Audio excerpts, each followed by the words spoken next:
बिस्मिल्लाहिर्रहमानिर्रहीम। आज जो हम सब्जेक्ट स्टार्ट करने जा रहे हैं वो है इंग्लिश। आप लोगों को पता है कि एफपीएससी का कोई भी टेस्ट हो, उसके अंदर 20 मार्क्स की इंग्लिश का पोर्शन लाजमी है। बाकी जो पोर्शंस हैं उसमें तो चेंज हो जाता है थोड़ा बहुत। किसी के अंदर वो एवरीडे साइंस पूछ लेता है, किसी में वो एवरीडे साइंस नहीं पूछता तो जनरल नॉलेज जो है उसका पूछ लेगा। या फिर वो कभी पाकिस्तान अफेयर और इस्लामियत किसी में पूछ लेता है, किसी में स्किप कर देता है।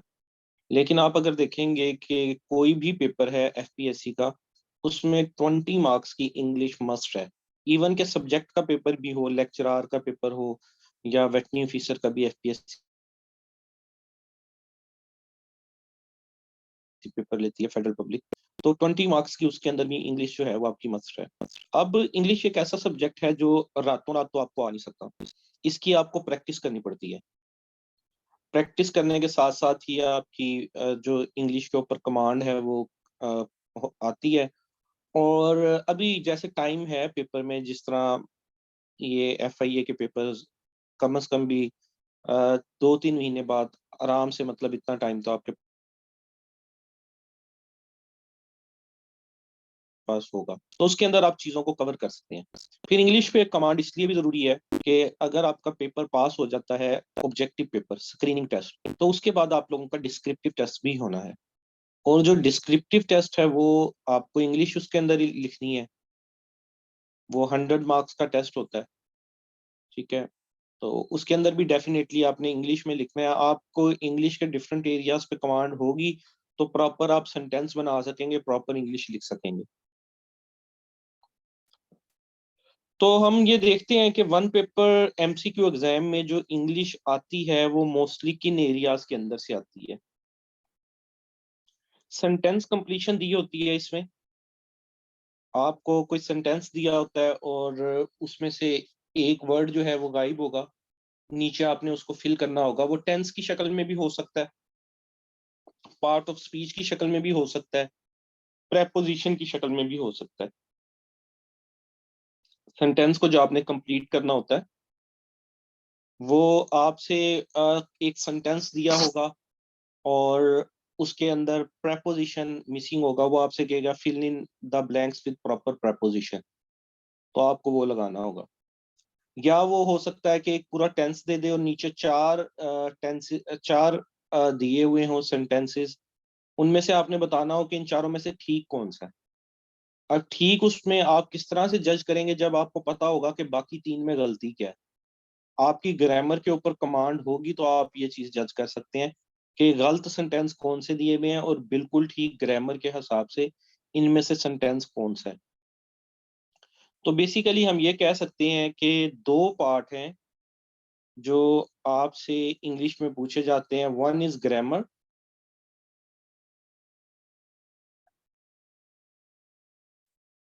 And second is vocabulary.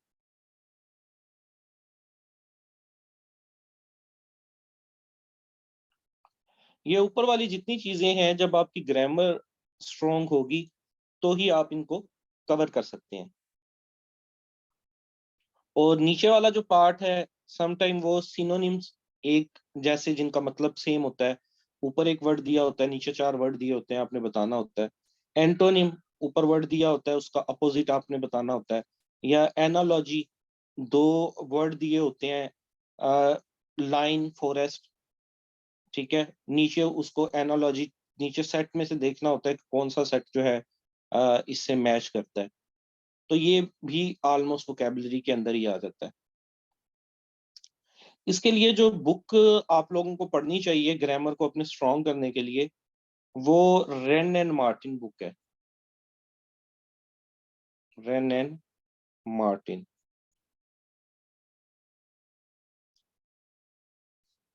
इसके अंदर स्टार्ट से आपको चीजों को देखना चाहिए। सबसे पहले पार्ट्स ऑफ स्पीच को आप लोगों को कवर करना चाहिए कि एक जो सेंटेंस है वो डिफरेंट वर्ड से मिलके बनता है। वो वर्ड जो है पार्ट ऑफ स्पीच कहलाते हैं। टोटल 8 पार्ट ऑफ स्पीच है। हर एक को आपको ग्रिप होनी चाहिए। एक इंग्लिश का अगर सेंटेंस लिखा है तो आपको पता होना चाहिए इसमें जो जो वर्ड यूज हो रहा है वो किस कैटेगरी से लगता है।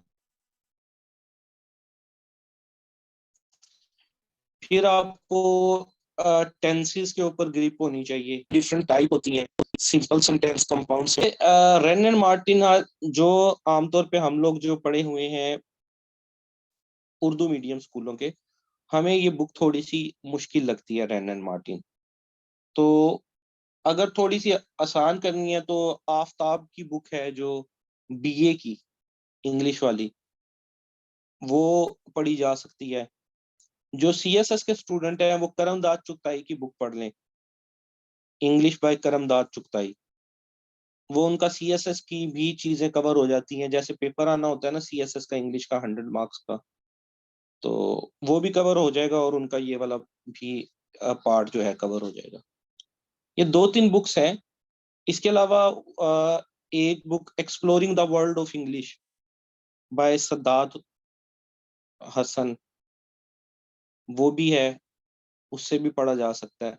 लेकिन रैन एंड मार्टिन बुक ये है कि एक इंग्लिश प्रॉपर कवरेज के लिए ज्यादा बेहतर बुक है। थोड़ा सा समझना इसको मुश्किल है, लेकिन इसमें डिफरेंट एक्सरसाइजेस दी हुई हैं, उसके हिसाब से आप कवर कर सकते हैं। अब जिस तरह आप देखें कि ये हमारे इंग्लिश का सब्जेक्ट स्टार्ट हुआ है, तो 7-8 दिन लेगा। 7-8 दिन के अंदर आप इंग्लिश को कवर करें, इसकी ग्रामर को। डेफिनेटली मैं भी आपको कवर कराऊंगा, पार्ट्स ऑफ स्पीच जिस तरह है हमारे, प्रेपोजिशन है उनके बारे में भी बताऊंगा आपको। कुछ लेक्चर्स हमारे कंडीशनल सेंटेंसेस हो गए, टेंसेस की टाइप हो गए, उसके ऊपर भी होंगे। लेकिन जो एक प्रॉपर इसकी अगर आपको कवरेज करनी है तो आपको रिकमेंडेड ये है कि आप किसी बुक से भी ना ज्यादा से ज्यादा इसको कवर करें इंग्लिश को। बाकी आगे वोकेबलरी की बात, जो वोकेबलरी है ना वो टोटल क्रैमिंग है, आपको रट्टा लगाना पड़ता है। और ये रट्टा ऐसे नहीं है कि आप एक दिन के अंदर ही जो है वो 1000-1500 वर्ड याद करने और आपकी वोकेबलरी कंप्लीट हो जाएगी। ये आपको डे बाय डे याद करनी पड़ती है। इसके लिए रिकमेंडेड ये होता है कि आप लोग जो है डॉन न्यूज़पेपर वो रेगुलर बेस पे पढ़ा करें। डॉन न्यूज़पेपर रेगुलर बेस पे पढ़ने का फायदा ये हो जाता है, एक तो आपकी वोकेबलरी स्ट्रांग हो जाती है, उसमें डिफिकल्ट वर्ड आए होते हैं, उसके सिनोनिम देखें, एंटोनिम देखें। वो आजकल तो ग्रुप के अंदर भी सिनोनिम एंटोनिम, जो डेली डॉन का न्यूज़पेपर आता है उसके मुश्किल वर्ड अलहदा करके उसके एंटोनिम और सिनोनिम भी लिखे होते हैं, तो वो काफी हेल्प आउट हो जाती है। इसके अलावा डॉन न्यूज़पेपर पढ़ने का ये भी फायदा होता है कि आपकी ग्रिप हो जाती है जो डिफरेंट इश्यूज होते हैं करंट अफेयर्स के। ठीक है, आपका एनालिटिकल तज्जिया बनता है, आपकी राइटिंग पावर भी इंक्रीज होती है जब आप डॉन न्यूज़पेपर, क्योंकि लिखेंगे आप तभी जब पढ़ेंगे। जब आप पढ़ेंगे आपके जहन में कुछ होगा तभी आप लिखना शुरू करेंगे ना। वैसे तो लिखना ये हमारा सेकंड स्टेप होता है, डिस्क्रिप्टिव पेपर, लेकिन उससे पहले आपकी बेस बनी होगी तो आपको राइटिंग आना शुरू होगी कि इंग्लिश का आपने लिखना किस तरह से है। तो अब आप लोग अपनी इंग्लिश के ऊपर वर्क करना स्टार्ट कर दें। वोकेबलरी जो है, सिनोनिम हो गए, एंटोनिम हो गए, एनोलॉजीज हो गई, इसकी मैं आपको एक फाइल भेज दूंगा जीआरई की, उधर से वर्ड आप याद करें, डेली बेसिस पे प्रैक्टिस करें। क्योंकि वोकेबलरी कोई ऐसी चीज नहीं है जो समझाई जा सके। वैसे यूट्यूब पे कुछ चैनल हैं, मैम रानी का एक चैनल है, vocabulary with ma'am Rani, India की हैं, वो कुछ समझाने की कोशिश करती हैं वोकेबलरी नेमोनिक्स के जरिए, फार्मूलाज के जरिए, उससे थोड़ा बहुत बंदा याद कर सकता है। लेकिन अल्टीमेटली आपको करनी इसके अंदर क्रैमिंग ही पड़ती है, डेली बेसिस पे 8-10 वर्ड याद करते जाएं। अब पेपर जो होता है, पास पेपर्स अगर हम देखें कि किस तरह से आता है, तो उसमें कोई फिक्स पोर्शन नहीं है कि एग्जामिनर ने आपसे इन ये जो सामने आपके 5 चीजें दी हुई हैं, इनमें से किस चीज में से पूछना है।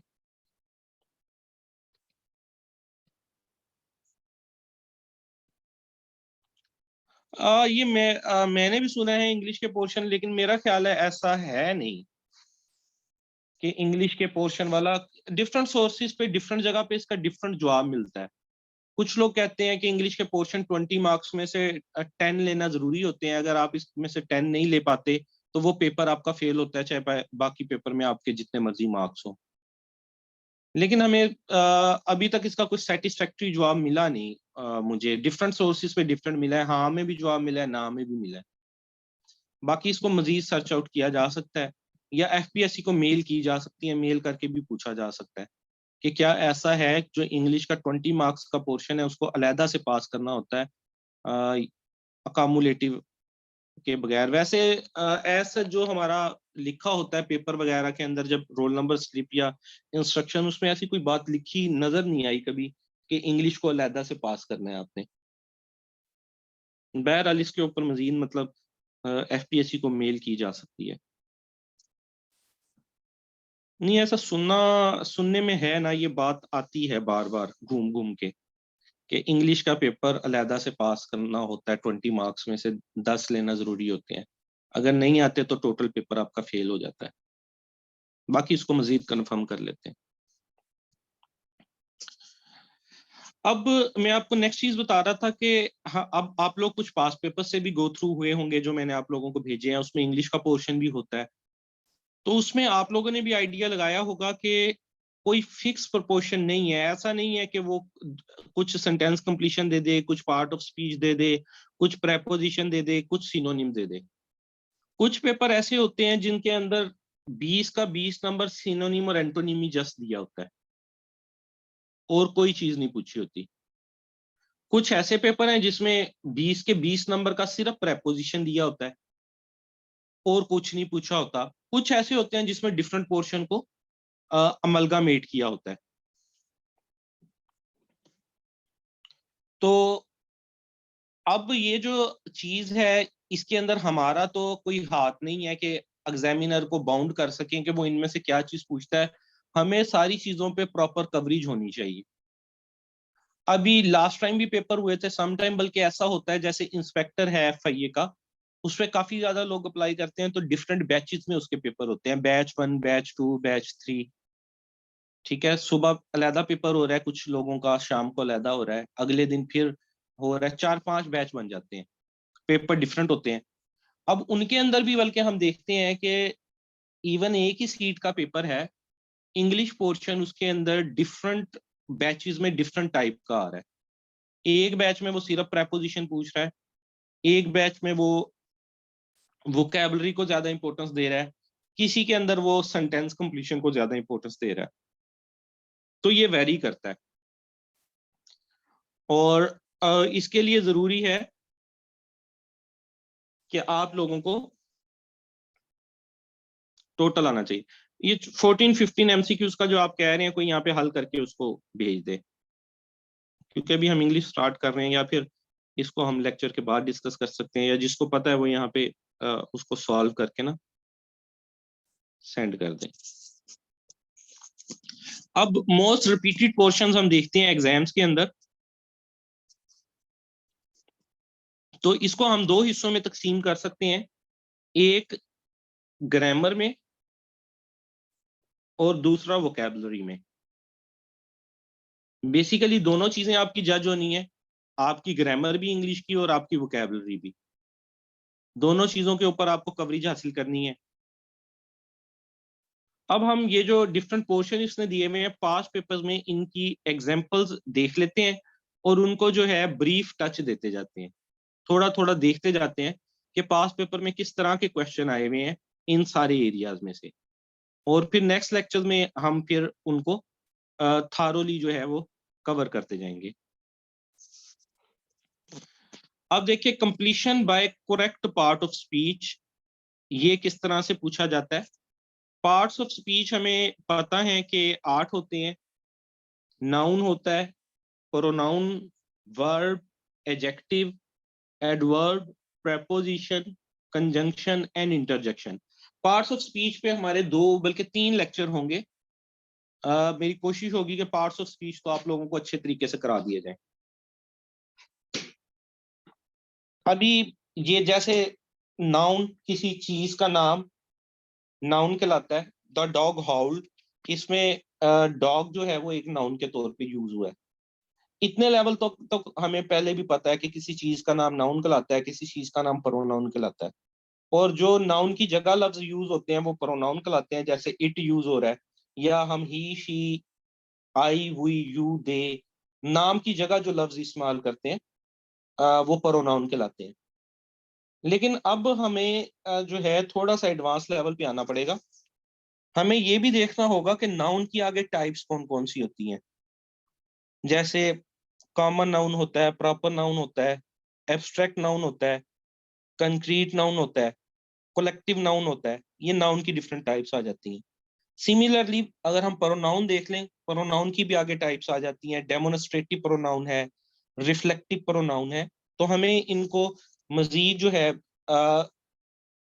देखना पड़ेगा इन डेप्थ में जाके। सिमिलरली बाकी भी जो पार्ट्स ऑफ स्पीच हैं उसको हम देखेंगे। अब पार्ट्स ऑफ स्पीच के हम कुछ एमसीक्यू देख लेते हैं जो पास पेपर्स में आए हुए हैं। सोसाइटी इज, ये एक एमसीक्यू है। सोसाइटी क्या है? ये एक नाउन है, हमें पता है सोसाइटी। क्या ये कॉमन नाउन है, प्रॉपर नाउन है, एब्स्ट्रैक्ट नाउन है या कलेक्टिव नाउन है? तो इसका आंसर होगा कलेक्टिव नाउन। ऐसे नाउन, ऐसे वर्ड जो वर्ड तो एक हो लेकिन ज्यादा चीजों को शो कर रहे हो। जैसे सोसाइटी, हम सोसाइटी वर्ड तो एक यूज कर रहे हैं लेकिन इसके अंदर बहुत सारे लोग आ जाते हैं जो उस सोसाइटी में रह रहे होंगे। या आर्मी, हम कहते हैं आर्मी इज एन इंस्टीट्यूशन। तो वर्ड एक है लेकिन ये ओवरऑल जो है वो ज्यादा को शो कर रहा है। सोसाइटी एक कॉमन नाउन भी है, ठीक कह रहे हैं आप। एक वर्ड इंग्लिश में एक वक्त में एक से ज्यादा चीज भी हो सकता है।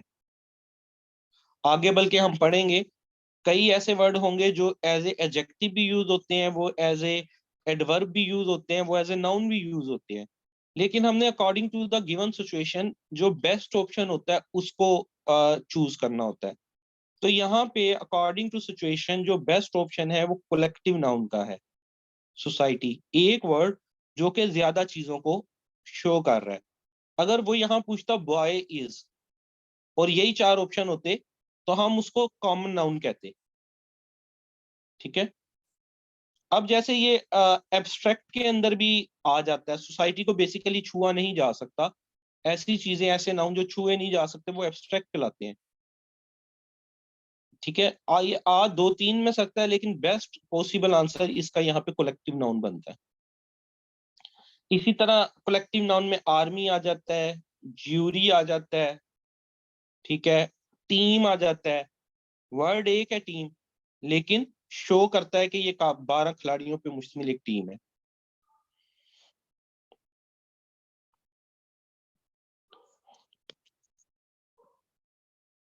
Similarly a noun that is not touchable, ऐसा नाउन जिसको हम टच ना कर सकें वो कहलाता है एब्स्ट्रैक्ट नाउन। ये नाउन की टाइप्स हैं, इसको कल हम डिटेल में स्टडी करेंगे कि नाउन की क्या कौन कौन सी टाइप्स हैं। तो ऐसी चीजें, ऐसा नाउन जो, जैसे फॉर एग्जांपल एंगर एक नाउन है, एंगर को टच नहीं किया जा सकता। लव एक नाउन है, इसको टच नहीं किया जा सकता, एक फीलिंग है।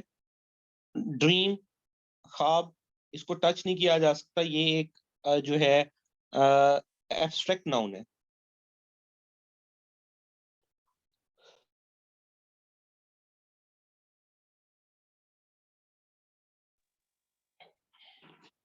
सिमिलरली नेक्स्ट देखिए, ये पास पेपर का एक क्वेश्चन है। अब वर्ब, वर्ब भी एक टाइप होती है पार्ट ऑफ स्पीच की। तो उसने पूछ लिया कि फॉलोइंग सेंटेंस में मेन वर्ब कौन सा है। He treated slowly because of his bad health, आगे हेल्थ का लफ्ज आना था। He treated slowly because of his bad health. अब उसने पूछा इसमें वर्ब कौन सा यूज हुआ है। वर्ब हमें अगर देखें तो ऐसी चीज जो काम किया गया हो उसको वर्ब बोला जाता है। A work done is noun as verb. तो यहाँ पे जो ट्रीटेड का लफ्ज है वो एज ए वर्ब यूज हुआ है। ट्रीटेड का मतलब होता है ऐसा ऐसा चलना, लड़खड़ा के चलना। ही ट्रीटेड स्लोली, वो ऐसा ऐसा चला because of his bad health, अपनी जो है खराब सेहत की वजह से।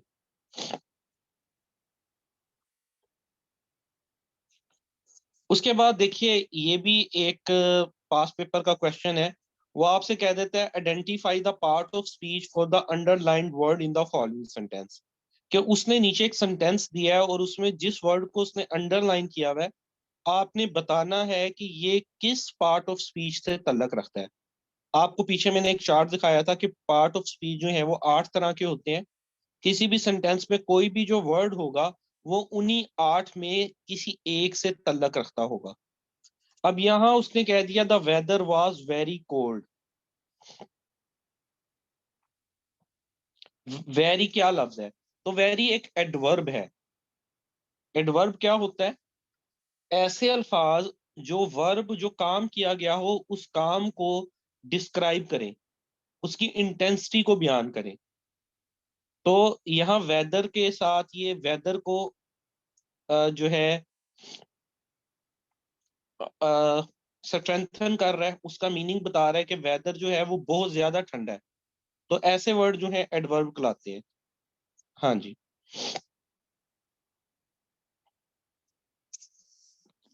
तो इस तरह से हमने देखा, कुछ एग्जांपल्स के थ्रू मैंने आपको बताया कि some time completion of sentence आ जाती है और वो आपने पार्ट ऑफ स्पीच के थ्रू करनी होती है, या पार्ट ऑफ स्पीच को आपने आइडेंटिफाई करना होता है। सिमिलरली सम टाइम वो कंप्लीशन पूछ लेता है टेंस के यूजेज से। आपको टेंसेस आने चाहिए। टोटल 12 टेंस होते हैं, 4 पास्ट के, 4 प्रेजेंट के और 4 फ्यूचर के। अब ये बिल्कुल सिंपल एक एग्जांपल यहाँ पे कोट की गई है। Ali dash football every day. Ali football रोज खेलता है। तो यहाँ पे प्रॉपर वर्ब क्या आएगा? प्लेस। ये प्रेजेंट इंडेफिनिट का टेंस है, प्रेजेंट सिंपल का टेंस है। और उसमें हमें पता है कि वर्ब की पहली फॉर्म लगती है, और अगर नाउन सिंगुलर हो तो उसके साथ एस या ई एस का इजाफा हो जाता है। तो ये एवरीडे वर्ड की वजह से हमें जज हुआ कि वो रोज खेलता है। तो ये प्रेजेंट सिंपल टेंस है, प्रेजेंट इंडेफिनिट का टेंस है। और इसमें हमें करेक्ट जो है वो वर्ब की फॉर्म लगाई। सेकंड एग्जांपल देखिए, it dash outside for half an our. बाहर जो है वो आधे घंटे से बारिश हो रही है। अब जहां पे ये फोर आ जाए और टाइम का जिक्र हो, वो टेंस बन जाता है परफेक्ट कॉन्टिन्यूअस टेंस। तो ये जो है प्रेजेंट परफेक्ट कॉन्टिन्यूअस टेंस है। दोनों मैंने आपको टेंस दिखाई, ये प्रेजेंट के टेंसेस की जो है टाइप में आते हैं। यहाँ पे आएगा has been hailing. It has been hailing outside for half an hour. ये प्रेजेंट की चौथी फॉर्म का टेंस था। तो बताने का मकसद ये आप लोगों को ये दो एग्जांपल्स के थ्रू, बल्कि ये थर्ड एग्जांपल भी आ गई, कि वो आपसे टेंस की फॉर्म भी पूछ सकता है। आपको टेंसेस आते होंगे तो आप करेक्ट फॉर्म यूज कर सकते हैं। अब ये इंग्लिश ऐसा पोर्शन है जिसमें मोस्टली जिन लोगों की ज्यादा ग्रिप नहीं होती उनके नंबर कट जाते हैं, या उर्दू मीडियम के जब पढ़े हुए होते हैं उनकी उस तरह से ग्रिप नहीं होती चीजों के ऊपर। लेकिन ग्रिप को बेहतर किया जा सकता है प्रैक्टिस के थ्रू। अब वोकेबलरी भी है। वोकेबलरी आमतौर पे जो डॉक्टर्स और इंजीनियर्स होते हैं उनकी कुछ हद तक बाकियों की निस्बत उन्हें एडवांटेज हासिल होता है, बेहतर होती है, क्योंकि एंट्री टेस्ट ये होते हैं जब आगे जाना होता है एफएससी के बाद किसी मेडिकल या इंजीनियरिंग यूनिवर्सिटी में। तो वहां पे वो जीआरई वोकेबलरी कुछ याद की होती है। आल दो अब तक काफी हद तक वो भूल रही होती है, लेकिन एक दफा से उसको रिवाइज किया जाता है तो चीजें जो हैं दोबारा से याद हो जाती हैं। उसकी निस्बत जो आर्ट्स के स्टूडेंट होते हैं उनको वोकेबलरी याद करने में थोड़ा सा मसला होता है। बात वही है कि ये 100 मार्क्स का हमारा एक पेपर है, वन पेपर एमसीक्यू। आपने देखना है कि आप किस एरिया में ज्यादा वीक है और उसको ज्यादा टाइम देते रहे अलोंग विद बाकी जो हमारे एरियाज हैं उसके साथ साथ। अब ये देखिए, the sun dash at 6 this morning. सुबह सूरज, सुबह 6 बजे सूरज निकला। तो यहां से हमें पता चला ये पास्ट का टेंस है, और पास्ट के अंदर जो है पास्ट सिंपल टेंस है, इसमें सेकंड फॉर्म यूज होगी फर्स्ट फॉर्म होती है राइज, निकलना, और सेकंड फॉर्म होती है रोज। तो यहाँ पे बेसिकली उसने कंफ्यूज करने की कोशिश की है वर्ब की फॉर्म पूछने में। ये तो हमें पता चल रहा है ये पास्ट इंडेफिनेट का टेंस है, इसमें सेकंड फॉर्म यूज होनी है। अब आपको यहाँ पे सेकंड फॉर्म का पता होना चाहिए कि राइस की सेकंड फॉर्म रोज होती है। उसने यहाँ पे तीन ऑप्शन देके कंफ्यूज करने की कोशिश की है, अरोज और रेज्ड। ये सेकंड फॉर्म में नहीं आती, राइस की सेकंड फॉर्म रोज होती है।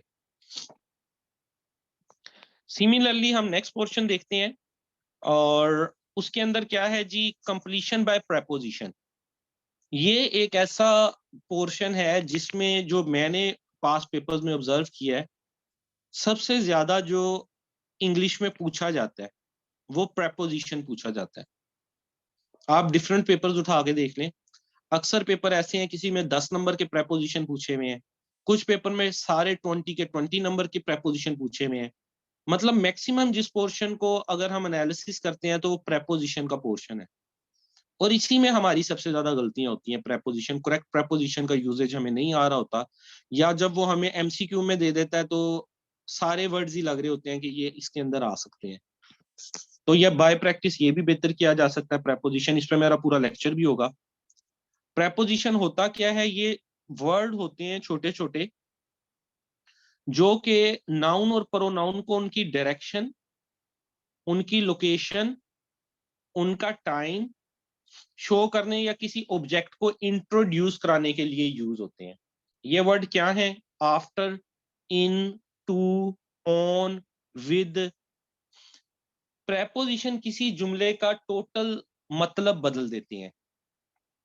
फॉर एग्जाम्पल, एक सेंटेंस आता है book is on the table, हमें पता चलता है इस सेंटेंस से कि जो किताब है वो टेबल के ऊपर पड़ी हुई है।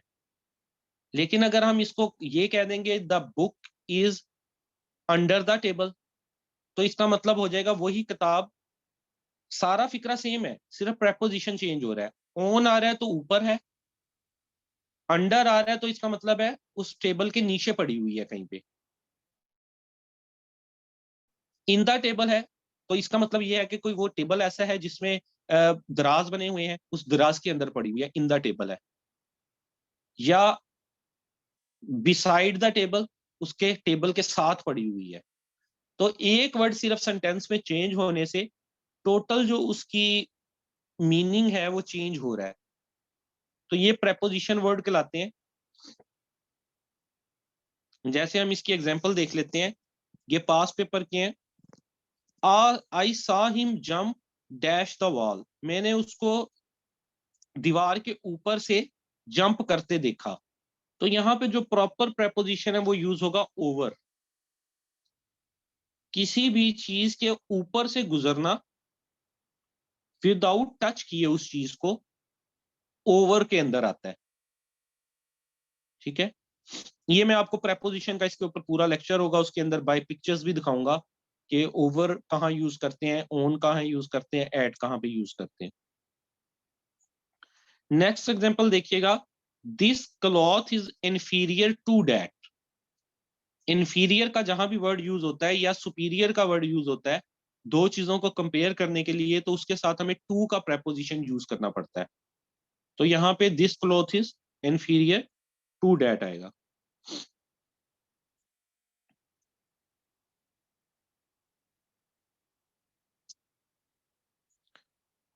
सिंपली ये हर किसी के मामले में नहीं होता ना, हर किसी का अंडरस्टैंडिंग का लेवल डिफरेंट है।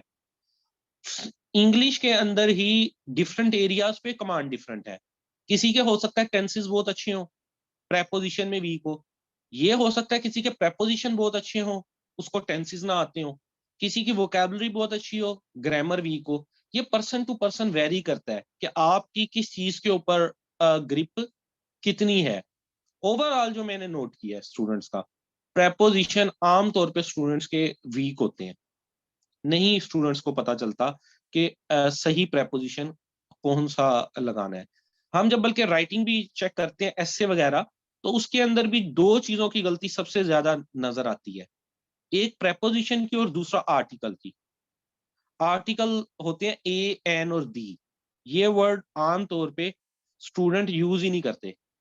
आप ऐसा करें, एक सॉफ्टवेयर है अपने मोबाइल में या लैपटॉप में इंस्टॉल कर लें, ग्रामरली। शायद आप में से किसी के इंस्टॉल भी हो।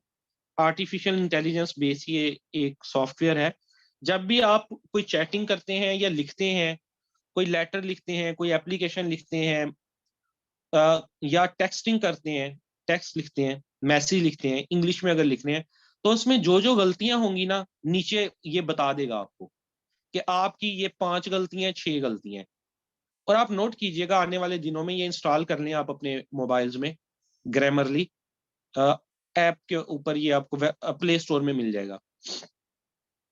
बहुत ज्यादा गलतियां आपकी ना आर्टिकल की और प्रेपोजिशन की निकलेंगी, बल्कि ये आपको मेल भी कर देता है 1 वीक के बाद कि आपने जो है ज्यादा गलतियां किस पार्ट ऑफ स्पीच की हैं, आपने यूनिक वर्ड यूज किए हैं नहीं किए, आपकी वोकेबलरी का लेवल कैसे है। तो ये एक बेहतरीन सॉफ्टवेयर है ग्रामरली।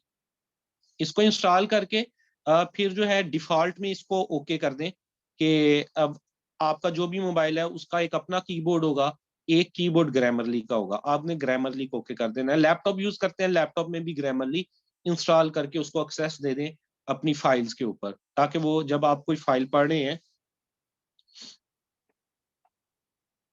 हाँ उसके लिए इंग्लिश में बात करने वाली भी होनी चाहिए, ये भी बात आपकी ठीक है। तो कोई नहीं, आप 2 व्हाट्सएप इंस्टॉल कर लेना अपने मोबाइल पे। एक व्हाट्सएप से मैसेज किया करें, दूसरे व्हाट्सएप पे जाके उसको देखा करें, वहां से दोबारा रिप्लाई कर दिया। तो ये तन्हाई दूर करने का एक तरीकाकार ये भी है।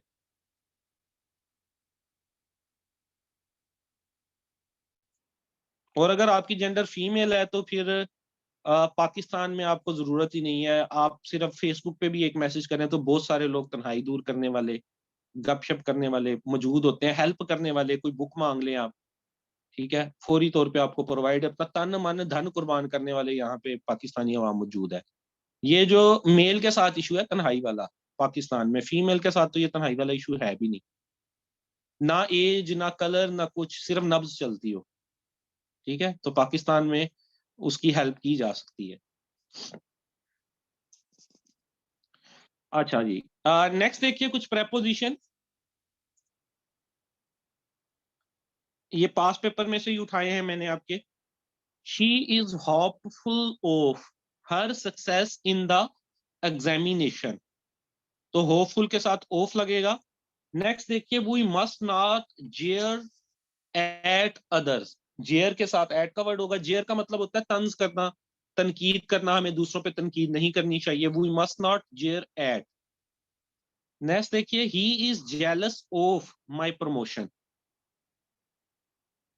ठीक है। ही इज जेलस इन नहीं आएगा, ही इज जेलस विद नहीं आएगा, ही इज जेलस फॉर नहीं आएगा, ही इज जेलस ऑफ का वर्ड आएगा।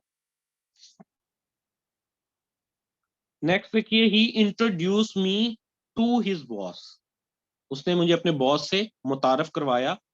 तो इंट्रोड्यूस के साथ जब किसी को इंट्रोड्यूस कराते हैं तो टू का वर्ड यूज होता है। तो इस तरह जी हमने कुछ प्रेपोजिशन देख लिए कि किस तरह से पास पेपर के अंदर जो है वो प्रेपोजिशंस पूछे गए हैं। ये हमारा ग्रामर का ऑलमोस्ट पार्ट कंप्लीट हो जाता है इसके थ्रू। ग्रामर में ये जो मैंने आपको पार्ट्स बताए ये मैं आपको कवर भी कराऊंगा 1 बाय 1 लेक्चर में। इसके अलावा 2-3 चीजें और जो पास पेपर्स में आती हैं, वो है सेंटेंस की टाइप, ये भी मैं आपको करवाऊंगा।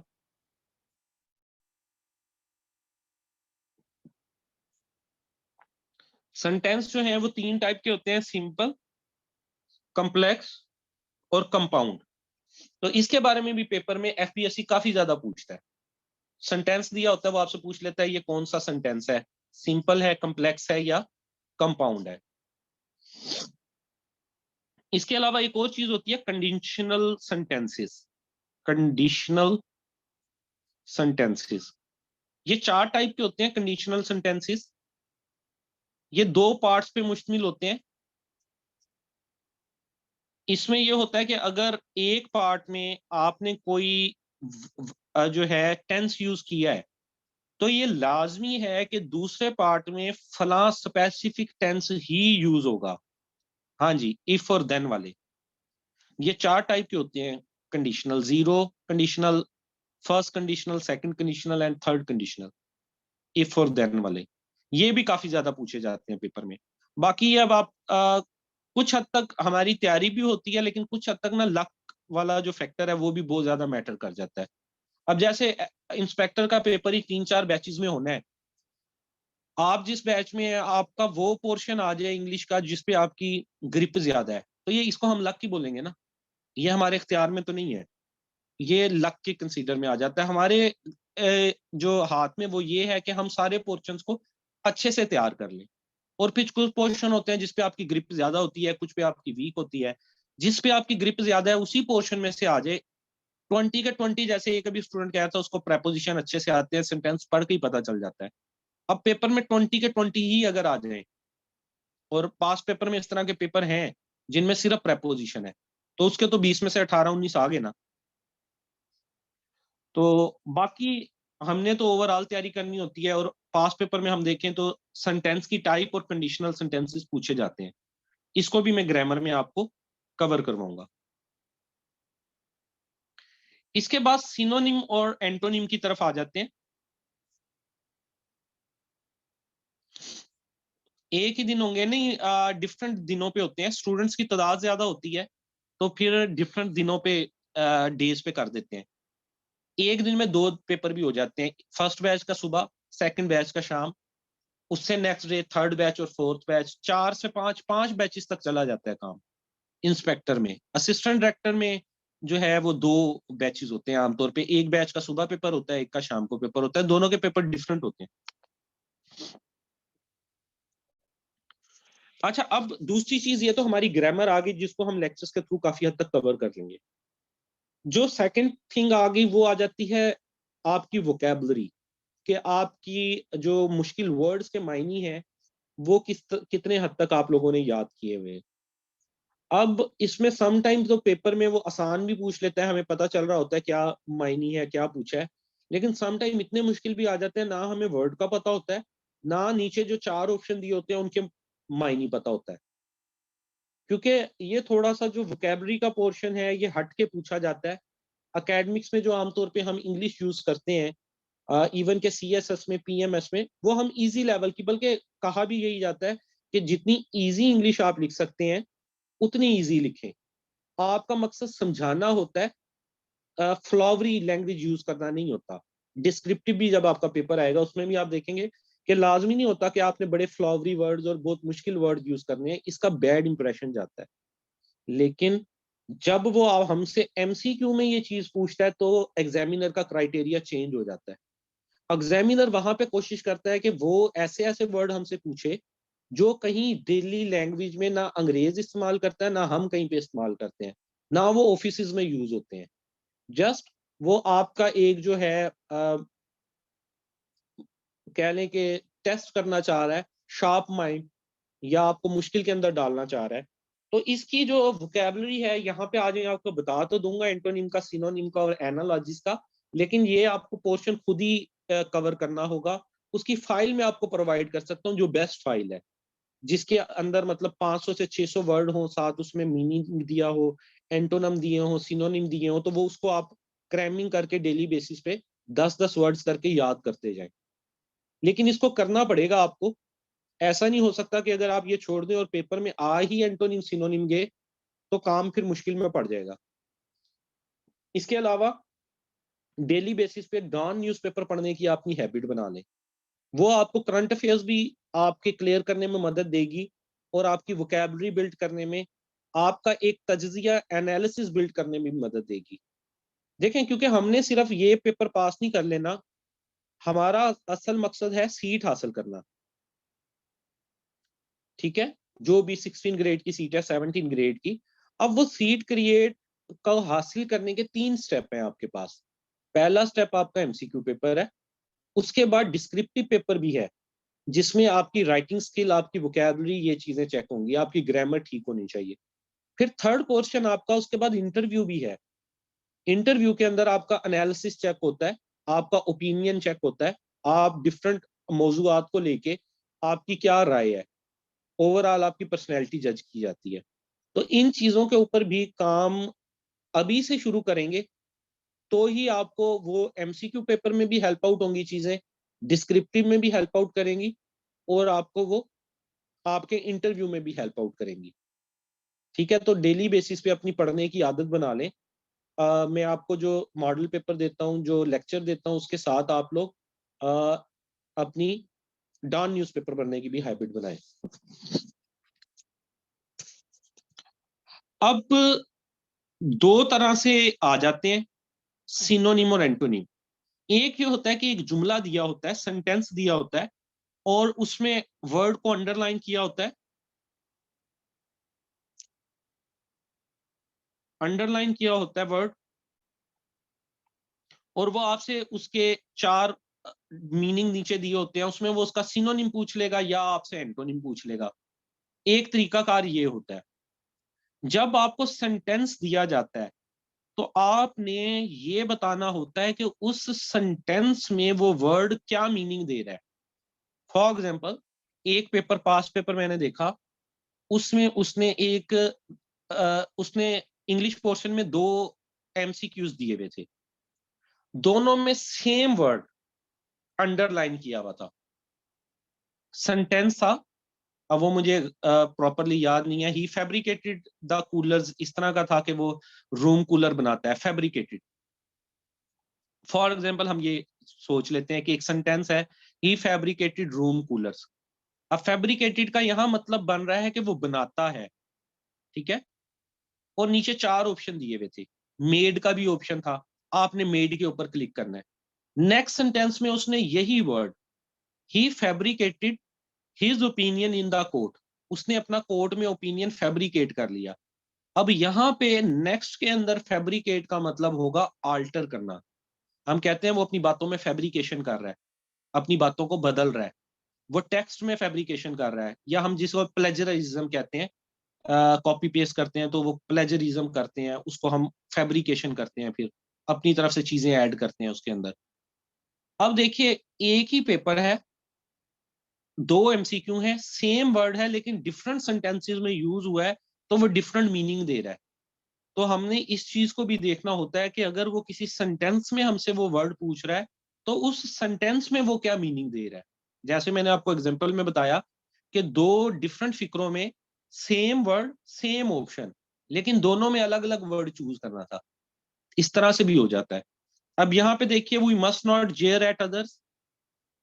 जेयर का मतलब होता है टांट करना, मोक करना, या टीज करना। तो यहाँ पे उसने इसका पूछा एंटोनिम, तो ये होगा none of the above.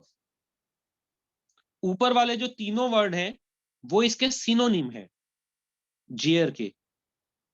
Synonym mean similar words, लेकिन उसने हमसे एंटोनिम पूछा है, अपोजिट वर्ड।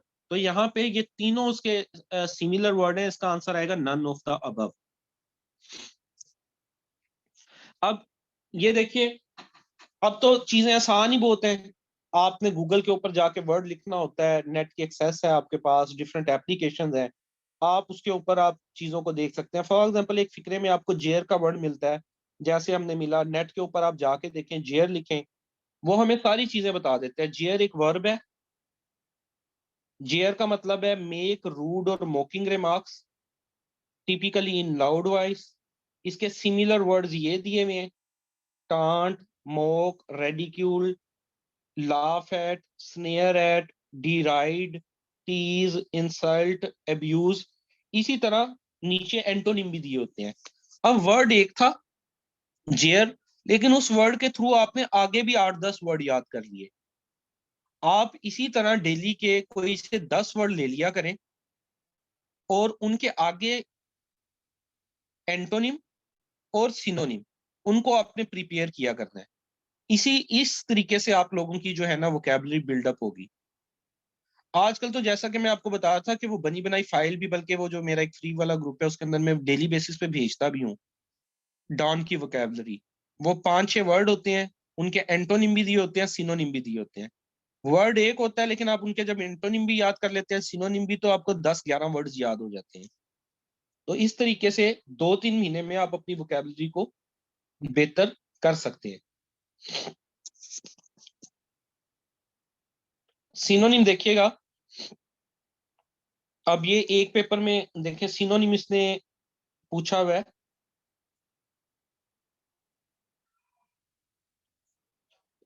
जेयर का आप एंटोनिम प्रेज लगा सकते हैं, किसी की तारीफ करना, PRAIS प्रेज। वैसे तो काफी सारे बन जाते हैं, one of the antonym is praise. अब ये देखिए पेपर में स्कैंटी का पूछा हुआ है। ये तीनों सिनोनिम है, मतलब कि सिमिलर आपने वर्ड बताना है। स्कैंटी का मतलब होता है थोड़ी मिकदार में, तो यहाँ पे वर्ड आएगा मीगर। नेक्स्ट देखिए सिनोनिम सैबोटाज का, डिसरप्ट। सैबोटाज करना, किसी चीज के ऊपर कब्जा कर लेना, उसको खराब कर देना, स्टील कर लेना कोई इंफॉर्मेशन, किसी के ऊपर हावी हो जाना, तो इसका मीनिंग आएगा डिसरप्ट। थर्ड वन देखिए रप्चर। रप्चर का मतलब होता है किसी चीज का कट जाना, खराब हो जाना। तो रप्चर, क्रैक। देखिए वोल्केनो बिल्कुल भी नहीं मिल रहा इस एमसीक्यू में, ज्वाइंट भी नहीं मिल रहा, नन ऑफ दीज भी नहीं है, तो क्रैक का वर्ड जो है वो इसके अंदर मिल रहा है प्रॉपर जो है ना। हैप्पी का हाँ जी सैड होगा सर, एक मेथड है।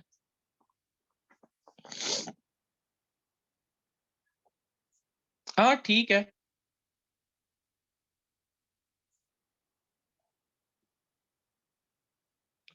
गुड है। तो वोकेबलरी को इसी तरह आप बिल्डअप करना शुरू करें, ये भी अच्छा तरीकाकार है जो आप बता रहे हैं। इसके अलावा एक दो चैनल भी हैं, आप उनको सब्सक्राइब कर लें। यूट्यूब के ऊपर है vocabulary with ma'am Rani, Rani madam के साथ। वो भी अच्छा एक्सप्लेन करती है वर्ड्स को, एक वर्ड के थ्रू 7-8 वर्ड याद करा देती है। बात सारी है टाइम देने की, क्या आप कितना टाइम देंगे अपनी स्टडी को। चीजें कोई भी हो वो हो जाती हैं, असल चीज तो ये है आपकी डेडिकेशन। क्या आप अब इसके लिए, इंग्लिश के लिए कितना टाइम निकाल सकते हैं। जितना टाइम निकालेंगे उतने ही अच्छे मार्क्स आ जाएंगे। और इसके अलावा एक है इंग्लिश विद ल्यूसी, LUCY। वो फेसबुक पे उसका पेज लाइक कर लें, वो डेली बेसिस पे प्रोनाउंसिएशन और एक आधे वर्ड का मतलब बताती है। तो वो आप डेली बेसिस पे जब वैसे ही फेसबुक खोलते हैं, इंस्टाग्राम खोलते हैं, इंस्टाग्राम के ऊपर भी पेज है इंग्लिश विद ल्यूसी, LUCY। इस तरह के पेजेस लाइक कर लें आप। डॉन वोकेबलरी का एक पेज है फेसबुक पे, इंस्टाग्राम पे भी है। इसके अलावा लर्न इंग्लिश वोकेबलरी, इस तरह के ऊपर सर्च करें, 2-3 पेज लाइक कर लें। अब होगा क्या, जब आप फेसबुक खोलेंगे, सोशल मीडिया खोलेंगे, तो वो आपके सामने आ जाया करेगा पेज। तो इस तरह से भी लर्निंग की जा सकती है, क्योंकि अब जो तरीकाकार है वो थोड़े से डिफरेंट हो रहे हैं लर्निंग के। जैसे इस वक्त भी हम ऑनलाइन लर्निंग कर रहे हैं, एक वक्त था ये मोड इस तरह से यूज नहीं होता था लर्निंग का। अब मोस्टली ऑनलाइन लर्निंग को लोग प्रेफर करते हैं, हालांकि इसमें उस तरह से जो है कंसंट्रेशन नहीं होती। सम टाइम बंदा मोबाइल के ऊपर लगा हुआ है, कोई और काम करने लग जाता है, कंसंट्रेशन ब्रेक भी हो जाती है। लेकिन फायदा क्या है, आपको किसी एकेडमी में चल के नहीं जाना पड़ता, कपड़े चेंज नहीं करने पड़ते। लड़कियों को खासकर मेकअप शेकअप और वो लंबे रोले होते हैं, लड़कों ने तो वही पैंट शर्ट पहननी है, मुंह पे पानी मारना है और चले जाना है। लेकिन ट्रैवलिंग का एक इशू होता है, जो आपका टाइम लग जाता है। तो अब लर्निंग के कहने का मकसद, तरीकाकार थोड़े से चेंज हो रहे हैं। सोशल मीडिया की हमें एडिक्शन है, हम बहुत ज्यादा यूज करते हैं। तो आप सोशल मीडिया पे, फेसबुक पे रात सारी स्क्रॉल करते रहते हैं, फिर स्क्रॉल करते हैं, फेसबुक भी थक जाती है बार बार स्क्रॉल करके, वही पोस्टें बार बार आ रही होती हैं। हमारा अंगूठा भी थक जाता है, फेसबुक भी थक जाती है, लेकिन माइंड नहीं थक रहा होता। तो उसको खाने का तरीकाकार ये है, आप पेजेस एजुकेशनल लाइक कर लें ज्यादा से ज्यादा। तो आपके सामने आए ही एजुकेशन की चीजें, कुछ एजुकेशन की आ जाए, कुछ दोस्तों की आ जाए, मिक्स मिल मिला के आप जो है वो काम चलाई रखें। तो ये देखिए जैसे ये सैबोटाज था, हमने सैबोटाज जाके नेट पे लिखा, उसने हमें बताया ये सैबोटाज जो है किस पार्ट ऑफ स्पीच से तल्लक रखता है। ये एक वर्ब है, इसके क्या क्या मायने हो सकते हैं, रेक, डेलिबरेटली डैमेज, जानबूझ के डैमेज करना। वेंडलाइज, वेंडलाइज का मतलब होता है ये जब आवाम निकल के चीजों की तोड़फोड़ करती है ना, हजूम की शक्ल में। जैसे बेनजीर भुट्टो जब शहीद हुई थी तो लोगों ने एटीएम मशीनें तोड़ी, रेलगाड़ियों को आग लगाई, रास्तों तोड़ना शुरू कर दिए, बैंक तोड़ दिए। इसको वेंडलाइजेशन कहते हैं। डिस्ट्रॉय तोड़ना, ऑब्स्ट्रक्ट रोकना। तो देखें, एक वर्ड से आप 4-5 वर्ड याद कर सकते हैं।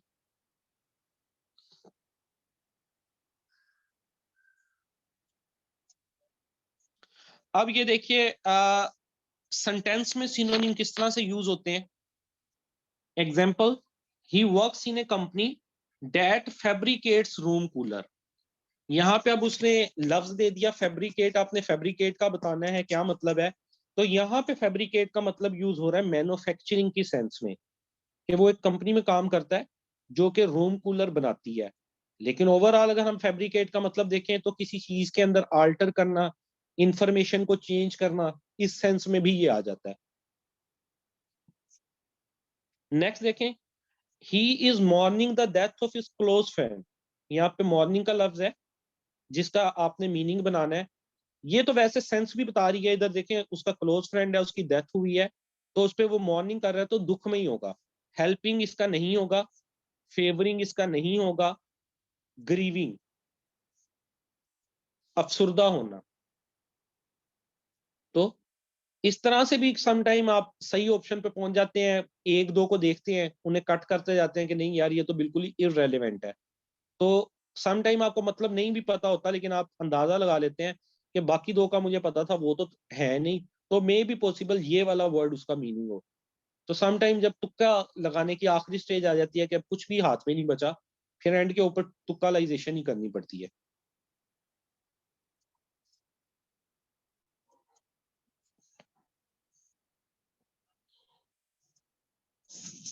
ठीक है जी, ये आज का हमारा लेक्चर था जिसके अंदर हमने बेसिक्स ऑफ इंग्लिश को देखा है कि इंग्लिश का जो वो पोर्शन हमसे पूछता है वो किस अंदाज में हमसे पूछ सकता है, किन किन पोर्शंस में से पूछ सकता है।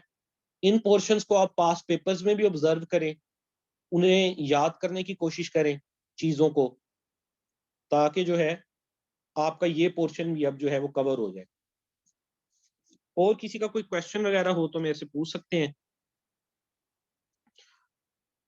बाकी टेस्ट वगैरह आप लोग जो हैं देखें, क्लास में भी ज्यादा होते हैं लेकिन टेस्ट के टाइम पे आप लोग कम हो जाते हैं। थोड़ा सा सुस्ती का मुजाहरा आप लोग कर रहे हैं, उस सुस्ती को थोड़ा सा खत्म कर लें अगर पेपर पास करने हैं। वरना जहरी बात है, फिर 3 महीने में पास नहीं होगा, फिर आपको 6 महीने लगाने पड़ जाएंगे टेस्ट पास करने में। मैं अपना आपसे शेयर कर देता हूँ एक्सपीरियंस। मैं मतलब डिग्री की तो साथ ही जॉब लग गई। जॉब शुरू से जॉब के साथ साथ स्टडी करता आ रहा हूँ ना, जॉब के साथ चीजों को मैनेज करना मुश्किल हो जाता है। फिर जाहिर बात है और भी मसरूफियात होती हैं बंदे की, दोस्तों के पास जाना है, फलां काम करना है, फलां काम करना है, ये वो। लेकिन शुरू से शौक था कि जो है ना, ये CSS के एग्जाम देने हैं, PMS के देने हैं, वन पेपर वगैरह के देने हैं। वन पेपर के हिसाब से अगर मैं बताऊं तो जब मैं शुरू में देता था पेपर, तो मेरे 50 की लाइन में नंबर आते थे, 50, 52, इससे ऊपर नंबर नहीं जाते थे। अब अगर मैं चाहता 2-3 महीने छुट्टी लेके अलहदा बैठ के अगर तैयारी करता, तो 2-3 महीने में मेरी इतनी तैयारी हो जाती कि 80+ मार्क्स आना शुरू हो जाते। लेकिन मैंने चीजों को ऐसे मैनेज नहीं किया।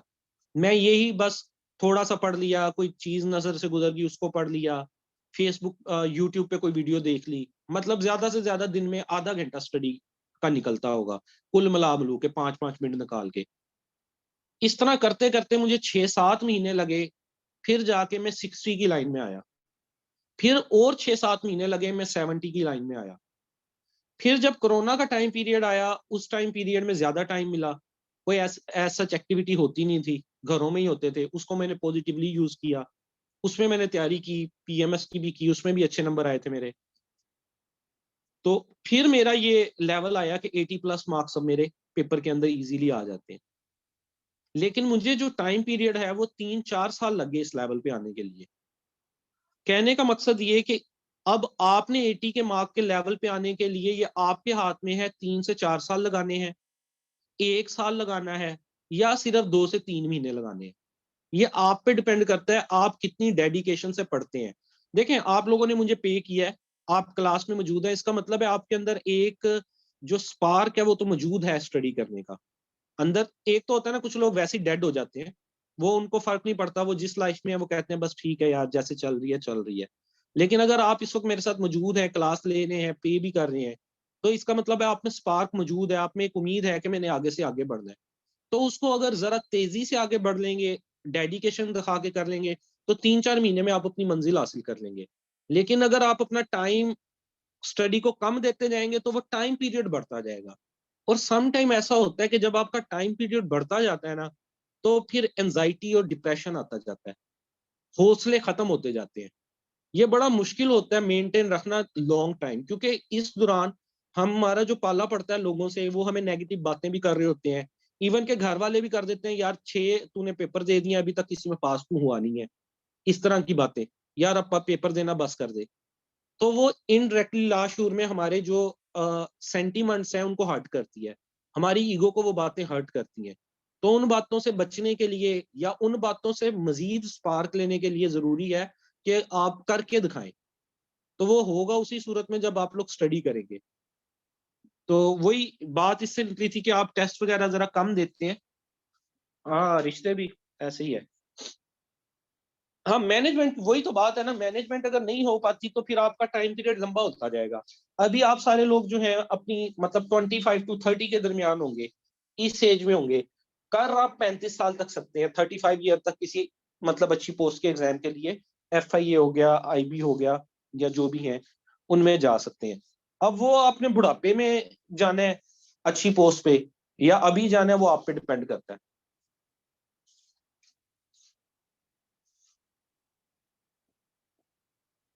ये लड़का ही है, बाल चाल रख के ना तंग करती है सबको।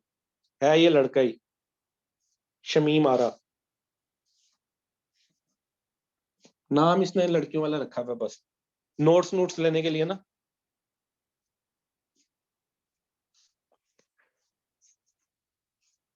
आप लोग भी तो रिप्लाई नहीं ना करते लड़कों को, आप भी तो सिर्फ लड़कियों को करते हो, फिर लड़कों को जो है लड़की बनना पड़ता है।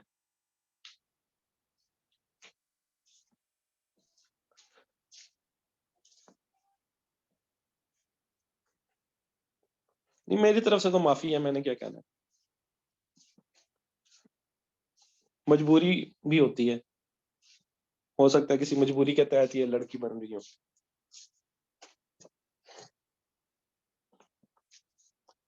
हाँ जी, मैं गोल्ड मेडलिस्ट नहीं, सिल्वर मेडलिस्ट हूँ। गोल्ड मेडलिस्ट एक और लड़का था, मेरी सेकंड पोजीशन थी। हाँ, रमजान में डेफिनेटली थोड़ा सा सुस्त हो जाता है। अफ्तारी के बाद अक्सर नींद का भी गलबा आता है, फिर तरावियों का भी होता है। अक्सर मुझे बड़ी मुश्किल से मतलब अभी लेक्चर का टाइम, क्योंकि मैं होता है कि 10 से 11 दिन है, उठते हुए ना बड़ी वो एक हो रही होती है कि मुश्किल हो रही होती है। लेकिन चीजों को मैनेज तो करना है ना आप लोगों ने।